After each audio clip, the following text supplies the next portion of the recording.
Samantala, puspusa naman ang sinasagawang investigasyon ng National Bureau of Investigation sa malalaking kasong hawak nito, tulad na lamang ng Atimonan Massacre. Ayon sa NBI, hindi sila titigil hanggat hindi natatapos ang kaso. Para sa detalye, balitaan mo kami, Noel Perfecto. Hindi na pinatagal pa ng premyadong investigative judiciary ang pinatutupad ng mga investigasyon sa naglalakihang kasong hawak nito.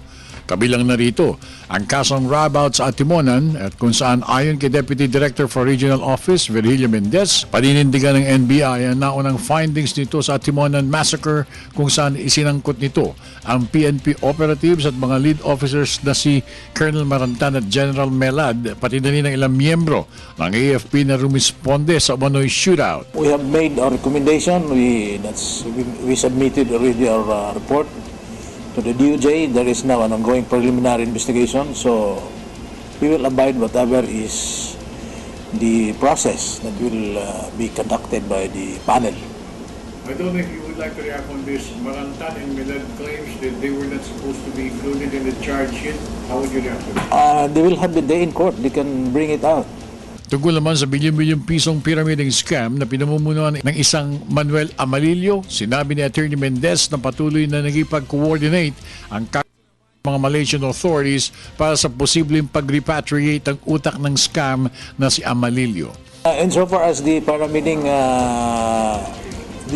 all the accused will be transported to Pagadian this coming December 3.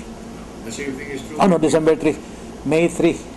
The same thing is true with the continuous search for Pagadian Mayor Samuel Ko. Yes, there is. And in fact, I had a talk with the chief of our Iligan District Office. That the mayor, they have already made a return to the court that the mayor cannot be found. And because we have to inform the court about the result of the efforts in the service of the warrant. Minamadali na rin ni Justice Secretary Laila de Lima ang posibleng pagbigay ng seguridad sa ina ni Jonas Burgos, biktima ng umano'y kidnap slay kung saan hinihinalang mga suspect ay mga tauhan ng pamahalaan. Lahat ng dibisyon ng Bureau ay agad ring inalerto para sa mabilisang pagresolba, kundi man sa pagdakip sa mga kriminal sable sa naturang mga kaso. Para sa Telebisyon ng Bayan, ako naman si Noel Perfecto.